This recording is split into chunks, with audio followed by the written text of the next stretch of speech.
বৈদেশিক বাণিজ্য বাড়লেও এর সঙ্গে পাল্লা দিয়ে বাড়ছে না দেশের প্রধান সমুদ্র বন্দর চট্টগ্রাম বন্দরের সক্ষমতা রয়েছে ২০৩০ সালের মধ্যে ৪০ লাখ একক কন্টেইনার হ্যান্ডলিংয়ের চ্যালেঞ্জ। এই চ্যালেঞ্জ মোকাবেলায় লালদিয়ার চরে প্রায় ১৪ একর জায়গায় নির্মাণ করা হয়েছে কন্টেইনার ইয়ার্ড, যেখানে একসঙ্গে রাখা যাবে ১০,০০০ একক কন্টেইনার।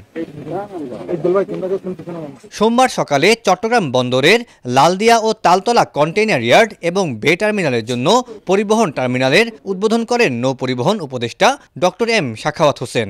এ সময় তিনি চট্টগ্রাম বন্দরকে বিশ্বমানে উন্নীত করতে আন্তর্জাতিক অভিজ্ঞতা ও বিনিয়োগের প্রয়োজনীয়তার কথা তুলে ধরেন।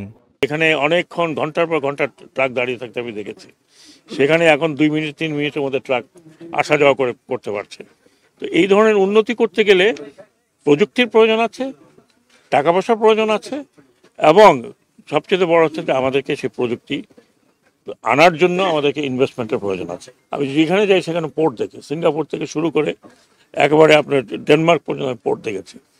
বেশিরভাগ পোর্টই কিন্তু অপারেটর দ্বারা পরিচালিত।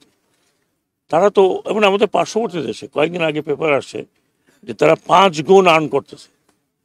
আপনারা নিশ্চয়ই দেখেন বা পড়েছেন। তাহলে আমরা কেন পিছিয়ে থাকবো? চট্টগ্রাম বন্দর পরিচালনায় বিদেশি অপারেটর নিয়োগ ইস্যুতে বিভিন্ন পক্ষের আন্দোলন নিয়ে সাংবাদিকদের করা প্রশ্নের জবাবে বলেন, দেশের স্বার্থহানি হয় এমন কোনো সিদ্ধান্ত নেওয়া হবে না।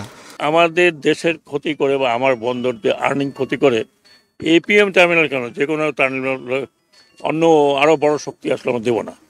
এ সময় বন্দর চেয়ারম্যান বলেন, ইয়ার্ডগুলো থেকে পণ্য ডেলিভারি পুরোদমে চালু করা গেলে বন্দরের সক্ষমতা 40% বাড়বে। এছাড়া সড়কের পাশাপাশি রেল ও নৌ যোগাযোগের উপর গুরুত্ব দেওয়ার কথা জানান তিনি। ইয়ার্ড ডেলিভারি থেকে অফডকে এবং বাইরে আপনার হলো ওভারফ্লো ইয়ার্ডে আসার জন্য এইটা যদি করতে পারি তাহলে আমাদের এখানে প্রায় 40% আমাদের ক্যাপাসিটি এবং এফিসিয়েন্সি গেইন হবে।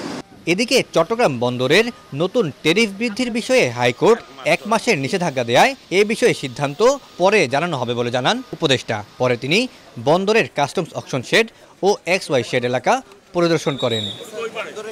Syed Tammim Mahmud, Star News, Chittagong.